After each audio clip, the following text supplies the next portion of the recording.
খেলোয়াড়দের পিছনে এত টাকা খরচ, আমরা বিশ্বকাপ আনতে পারিনি, আর হাফেজেরা বিশ্বে বারবার চ্যাম্পিয়ন হচ্ছে, বিমানবন্দরে তাদেরকে অভ্যর্থনা জানানো হয় না।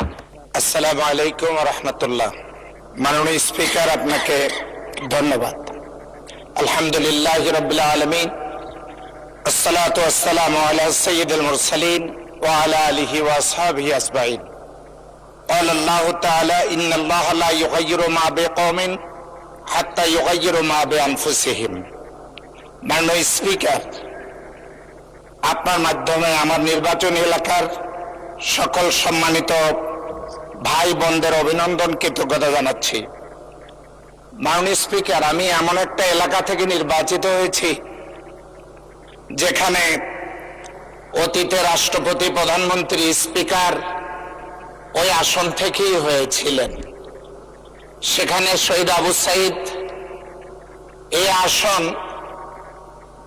বাংলাদেশের সকল মানুষের কাছে একটি পরিচিত আসন। আমাদের এই আসনে যা আছে, মাননীয় স্পিকার, আপনার মাধ্যমে আমি এই মহান সংসদে উপস্থাপন করতে চাই। সেখানে আছে দক্ষিণ পূর্ব এশিয়ার সর্ববৃহৎ কয়লার খনি। অনেক উন্নত মানের এই কয়লা সেখানে মজুদ, যা উত্তোলন হলে বেকার সমস্যার সমাধানের পাশাপাশি 1000 মেগাওয়াট বিদ্যুৎ উৎপাদন হবে এবং জাতীয় গ্রেডে যুক্ত হবে। আমি বর্তমান সরকারকে এখান থেকে করণীয় ঠিক করতে আপনার মাধ্যমে অনুরোধ জানাবো। আজকে যখন তেলের সংকট, পাশাপাশি এলাকা থেকে বিদ্যুৎ নেই, এটা আমরা জানতে পারছি। এই জন্য বিদ্যুতের ঘাটতি পূরণের জন্য উদ্যোগ গ্রহণ করা দরকার। মাননীয় স্পিকার, সেখানে আছে বাংলাদেশের একমাত্র লোহার খনি, 10 বর্গ কিলোমিটার এরিয়া জুড়ে লোহা। সরকারের বাস্তবসম্মত একটা পদক্ষেপ থাকা দরকার।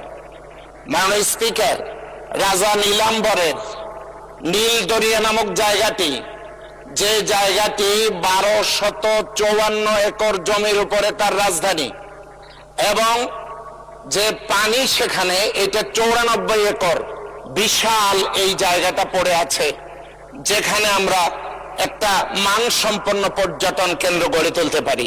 মাননীয় স্পিকার, সেখানে 100 কোটির উপরে টাকা খরচ করে আইটি পার্ক করা হয়েছে।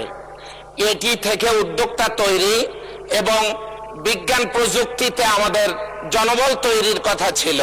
দুঃখজনক হলো 70 কোটি কোটি টাকার সম্পদ সেখানে নষ্ট হয়ে যাচ্ছে। মাত্র 2 জন পাহারাদার এটি পাহারা দিচ্ছে, যে কোনো মুহূর্তে বড় ধরনের ঘটনা ঘটতে পারে। এই জন্য এই ব্যাপারে সরকারের সুনির্দিষ্ট প্ল্যান থাকা দরকার। মাননীয় স্পিকার, আপনি জানেন উত্তরাঞ্চল আলু, এরপরে কলা, সবজি এবং দুগ্ধ, এটার জন্য একটা উর্বর ক্ষেত্র, কৃষি ভিত্তিক শিল্পাঞ্চল গড়ে তুলে এগুলোকে কাজে লাগানো যেতে পারে। মাননীয় স্পিকার, আমাদের এই সকল সম্পদগুলো যেখানে আছে, সেই জায়গা পীরগঞ্জ, যে জায়গায় 1000 কিলোমিটার রাস্তা কোটভুক্ত, যেগুলো কাঁচা, আর কোটবিহীন 600 কিলোমিটার রাস্তা কাঁচা, মোট 1600 কিলোমিটার রাস্তা কাঁচা। মাননীয় স্পিকার, আপনার দিলটা অনেক বড়, আপনি সবাইকে বেশি করে সময় দিয়েছেন। আমি কয়েকটা কারণে সময় আপনার কাছ থেকে চাইবো। মাননীয় স্পিকার, আপনার দিলটা অনেক বড়, আর ওটা শহীদ আবু সাইদের এলাকা। এরপরে আমি এখানে সংসদে কিছু সুসংবাদ দিচ্ছি, এ কারণে আপনার মাধ্যমে আমি কিছু সময় আশা করবো। মাননীয় স্পিকার, এরপরে আমার পীরগঞ্জের যে দুরবস্থায়, জি, অসংখ্য ধন্যবাদ। দিল বৃহদাকার করে 1 মিনিট সময় দেওয়া হলো, ধন্যবাদ। মাননীয় স্পিকার, আপনাকে ধন্যবাদ। আমাদের এমপিওভুক্ত শিক্ষা প্রতিষ্ঠানগুলো আমাদের এলাকায় সরকারি করা দরকার।